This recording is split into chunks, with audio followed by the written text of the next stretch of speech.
Olá, pessoal, tudo bem? Espero que sim.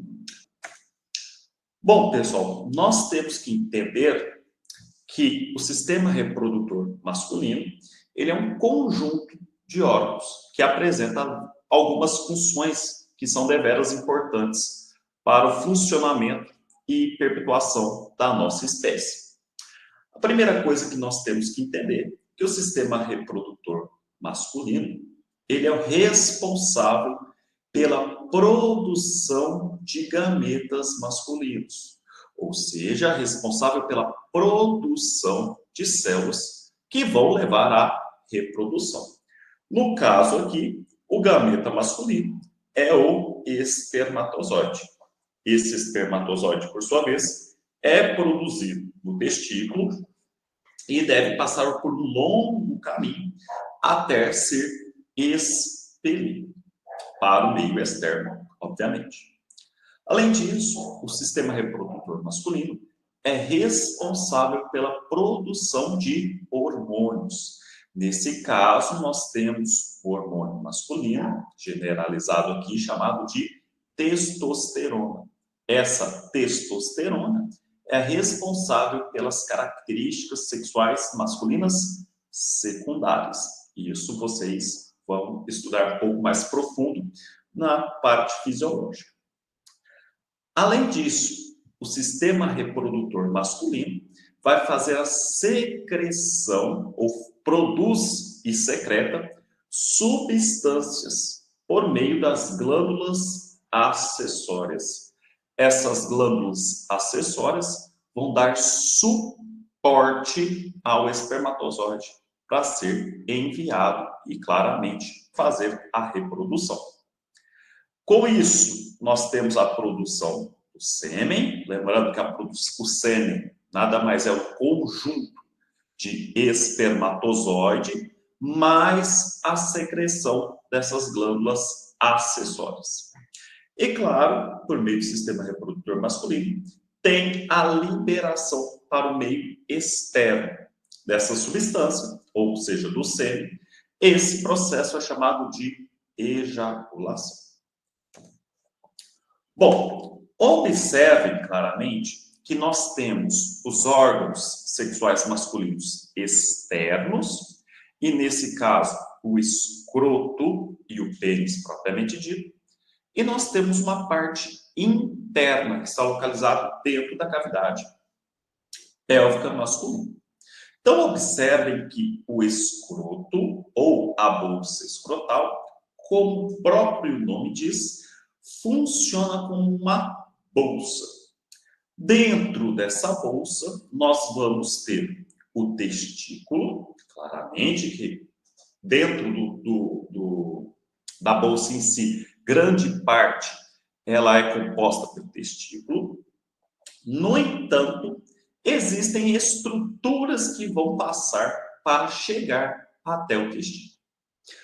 Uma dessas estruturas que vocês têm que saber, a gente chama de funículo espermático. Então, o funículo espermático nada mais é do que uma região onde passa-se ali nervos, artérias e veias. Então, observem que nós temos o nervo gênito-femoral. Esse nervo vai inervar principalmente o músculo cremaster. Nós temos a artéria do ducto deferente, como o próprio nome diz, vai irrigar o ducto deferente, ou seja, levar sangue ao ducto deferente. Nós temos o plexo pampiniforme. Esse plexo nada mais é do que uma estrutura de aproximadamente 12 veias, ou seja, que também vai fazer o retorno de sangue. E nós temos a artéria testicular. Importante saber que esse funículo espermático, ele apresenta uma proteção. Essa proteção é realizada por um músculo, chamado músculo cremaster. E esse músculo cremaster, por sua vez, vai apresentar uma fáscia, chamada de fáscia cremastérica, ok? O músculo cremaster, ele é muito importante, como nós vamos ver daqui a pouco. Observe que a bolsa escrotal, ela apresenta características enrugadas, de pele enrugada. Essa característica só é conseguida porque a gente tem musculatura, a gente tem pele e tem uma musculatura lisa, que nós chamamos de músculos dartos. Então, os músculos dartos são responsáveis pela característica de pele enrugada da bolsa escrotal.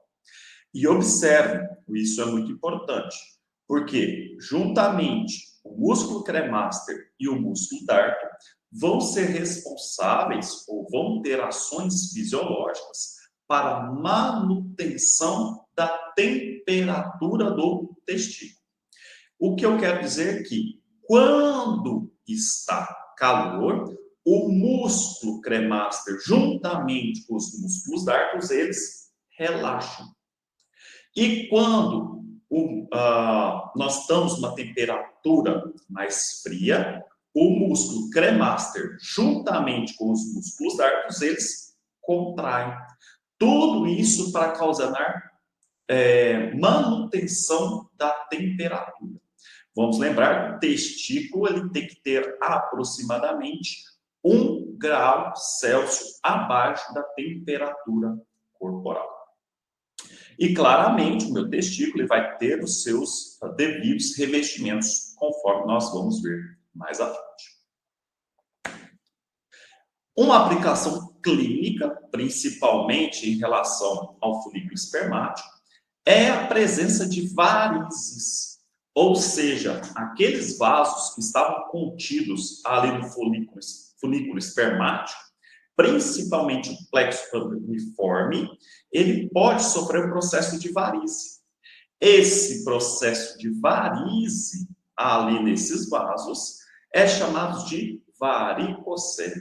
Então, a varicocele nada mais, nada menos são que varizes contidas no plexo pandemiforme.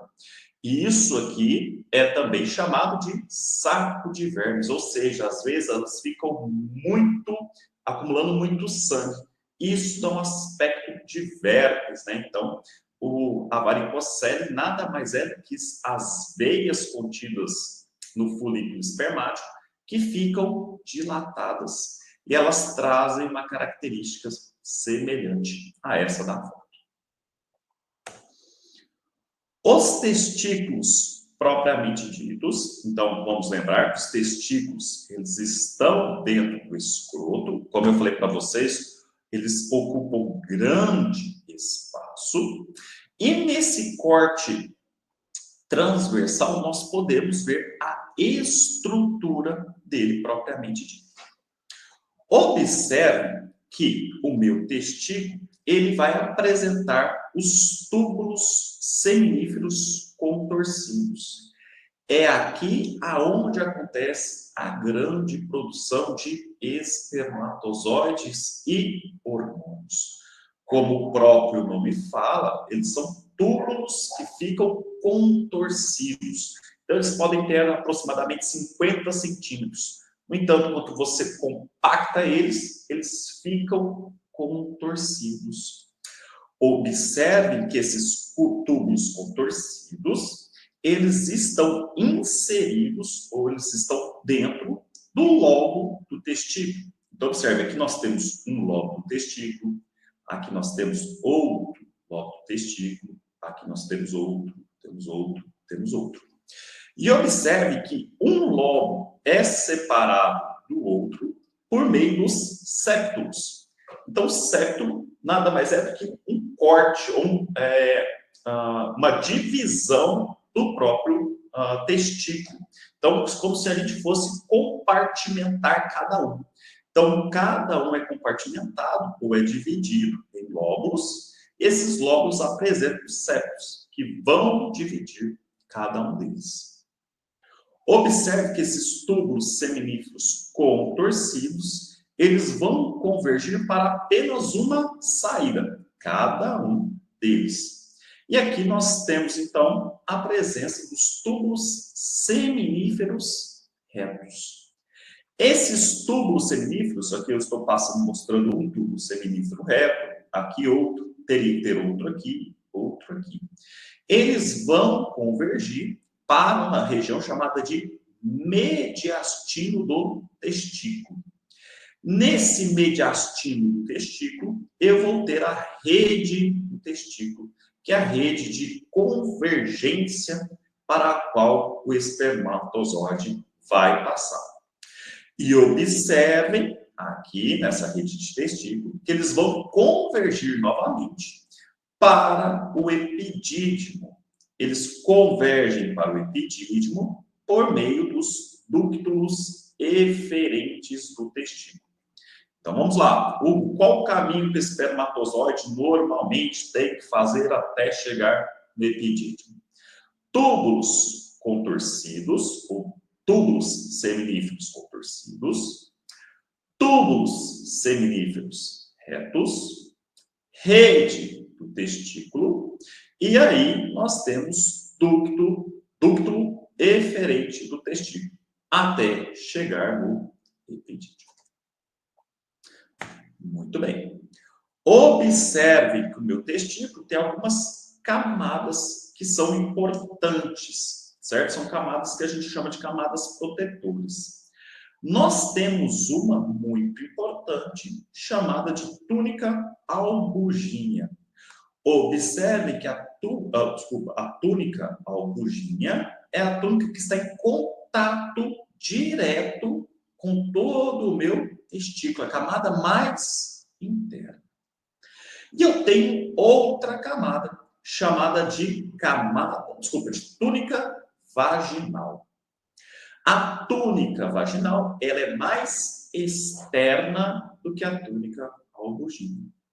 E observe, nós temos a lâmina visceral e nós temos a lâmina parietal. Observem comigo que a túnica vaginal vai proteger ou vai contornar somente o testículo. Ele não contorna o epidídimo nem o funículo espermático. Então vamos lá novamente. A lâmina visceral, ela vai contornar somente o testículo, não contorna o funículo espermático nem o epidídimo. Já a túnica vaginal, a lâmina parietal, ela vai contornar todo o testículo, como vocês podem ver, desde o funículo espermático até o epidídimo propriamente dito. Bom, então agora o espermatozoide chegou no epidídimo.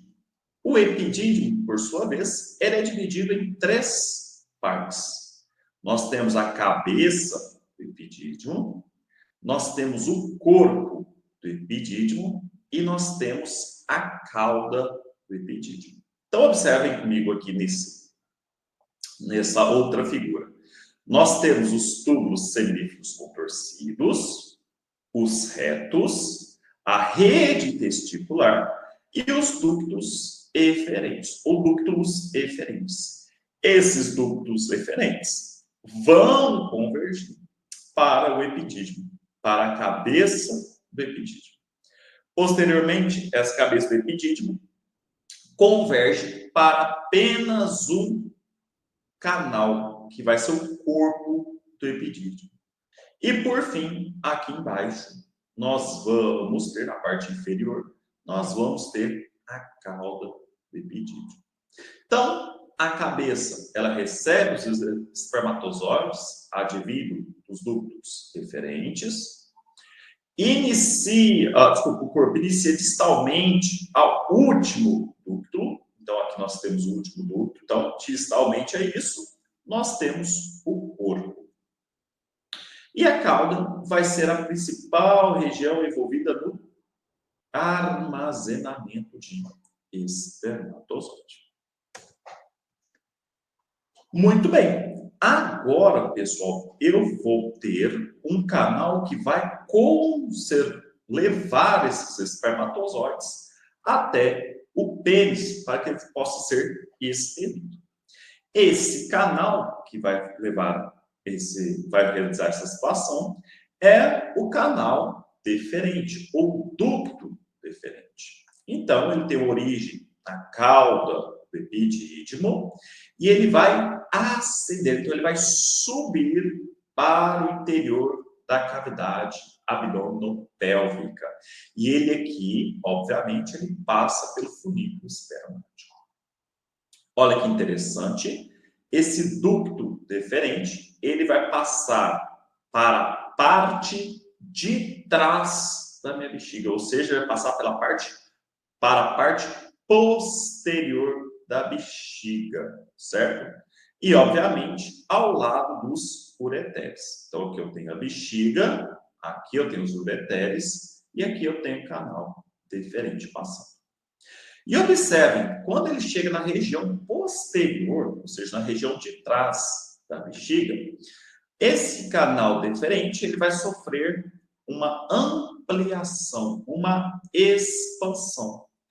Essa expansão é chamada de ampola do ducto deferente. Observem que ele vai sofrer essa expansão, no entanto, na parte final dele existe um estreitamento. No entanto, essa expansão antes desse estreitamento é chamada de ampola. Então, observe, temos o ducto deferente e aqui nós temos a ampola. Muito bem. Aplicação clínica para vocês. Esse ducto deferente é onde acontece o processo de vasectomia. Então, a vasectomia, nada mais, nada menos, é do que um corte ou uma interrupção no ducto deferente. Consequentemente, os espermatozoides, eles não conseguem sair do testículo e até o pênis para ser expelido. Importante falar que o homem continua ejaculando normal, apresenta a concentração normal dos líquidos, no entanto, o sêmen ele não vai apresentar espermatozoide. Importante falar que essa cirurgia é uma cirurgia simples, fácil de recuperação, a recuperação é rápida.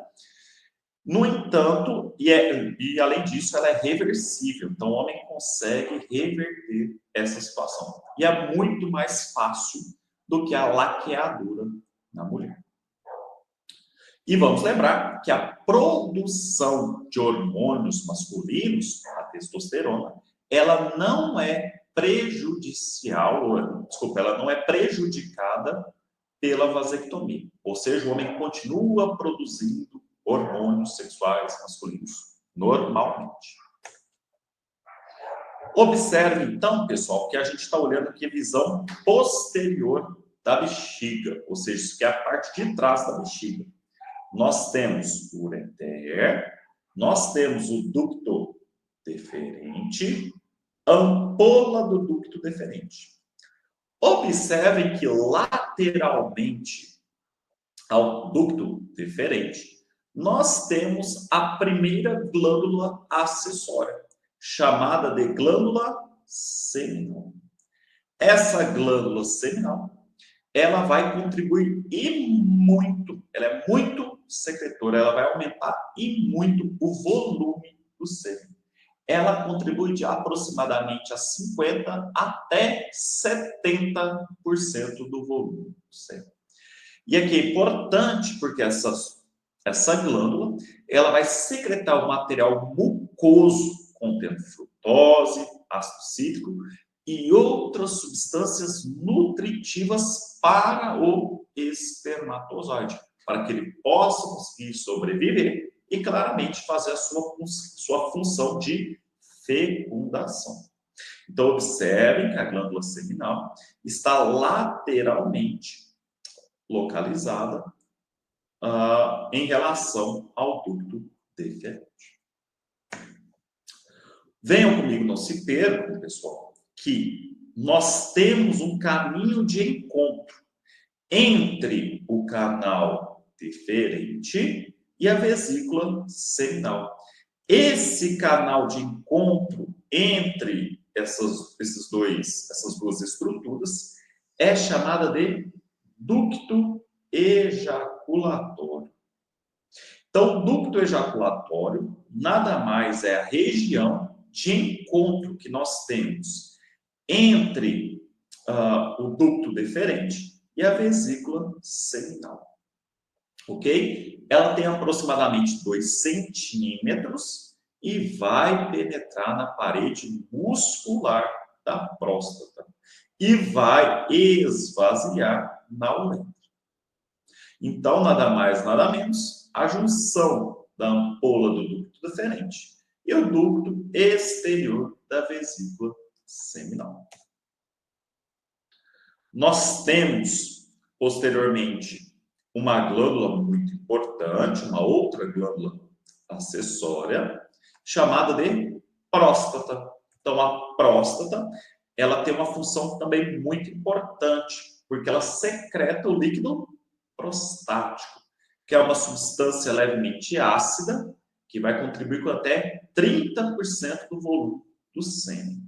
E, além disso, a próstata, ela secreta plasmina seminal, que é um antibiótico que vai auxiliar na prevenção de infecções do trato urinário. Muito importante a função da próstata. E, claramente, uma das aplicações clínicas que nós temos que saber para a próstata é o toque retal, ou seja, o médico vai apalpar a próstata para ver se existe alguma alteração, sendo benigna ou maligna. Então, pode-se fazer com o dedo mesmo, proctologista. E nós temos, claramente, se vier a ser necessário, nós temos também a utilização da biópsia.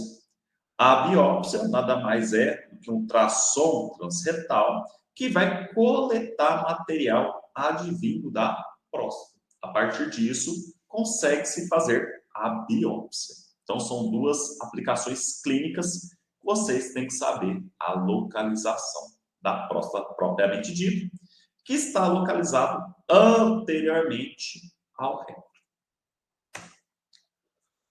Bom, nós temos ainda outra glândula acessória, que é a glândula bulbo-uretral. A glândula bulbo-uretral, observe, está localizada próxima ao diafragma urogenital e a sua secreção vai ser enviada através dos ósteos, né? Observem aqui, ósteos do ducto da glândula bulbo-uretral, ou seja, a substância produzida pela essa glândula bulbo-uretral é secretada na uretra. E essa glândula bulbo-uretral vai secretar uma substância para auxiliar, para fazer a limpeza para a ejaculação. É um líquido transparente, certo? E, obviamente, quando há um estímulo sexual, essa glândula bulbo-uretral secreta essa substância para lubrificar a uretra e também fazer a limpeza do canal da uretra. Muito importante. Nós temos o pênis. Observe que agora o pênis ele é dividido em 3 grandes partes. Nós temos a raiz do pênis, essa parte. Nós temos o corpo, propriamente dito. E nós temos a glande.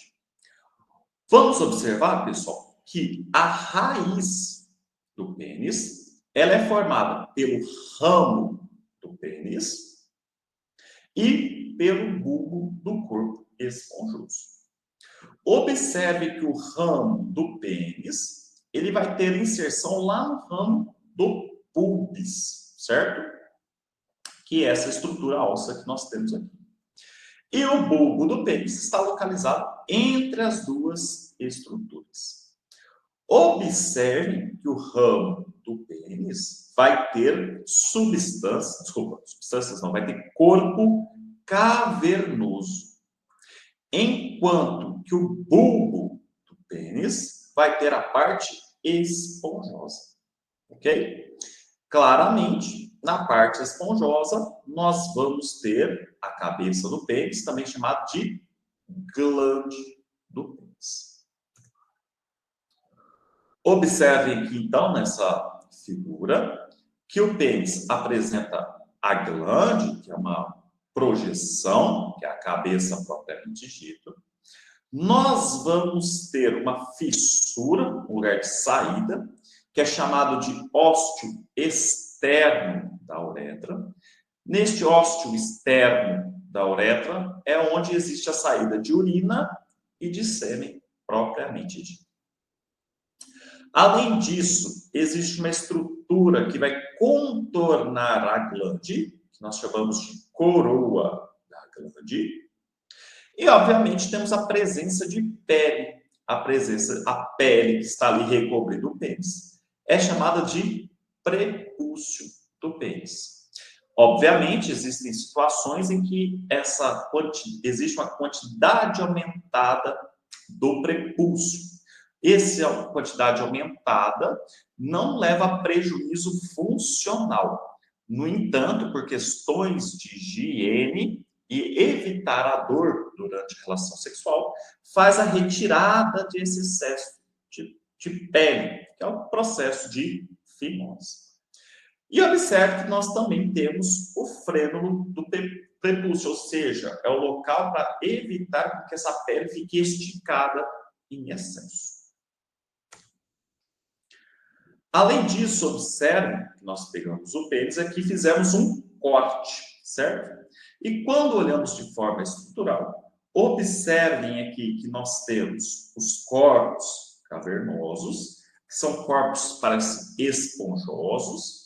Para que aconteça a ereção, obviamente existe a necessidade de chegada de sangue ali, e ali esse sangue ele vai ficar acumulado, o que vai dar ao pênis rigidez. E observem que nós temos a parte esponjosa.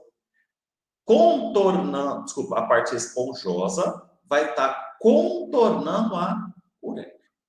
Então, novamente, a parte esponjosa, ele contorna a uretra. Então, tem a função de saída ali de sêmen ou urina.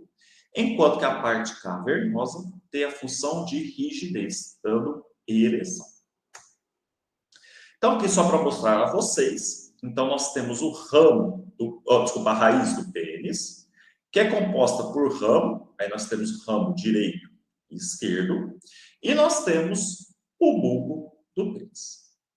Nos ramos, nós vamos ter os corpos cavernosos, enquanto que na parte interna, na parte de dentro, nós vamos ter os corpos esponjosos. Claramente, a uretra, como eu falei a vocês, está sendo contornada pelos corpos esponjosos. E, por fim, nós temos o ósteo externo da uretra. Observem que nós temos a pele, chamada de prepúcio, nós temos a cabeça, chamada de glande, e nós temos a coroa, que vai contornar a glande propriamente dita. E, por fim, pessoal, observem, muito importante vocês saberem, que a uretra, como já falado, é o local de saída tanto de urina quanto de sêmen. E a uretra, então, ela é dividida em 4 partes, basicamente. Nós temos a parte intramural, que ela é basicamente do sistema urinário, que está aqui presente na bexiga. Observe, nós temos a bexiga, temos a parte mural. Nós temos a parte prostática da uretra, ou seja, a uretra passando pela próstata, ok?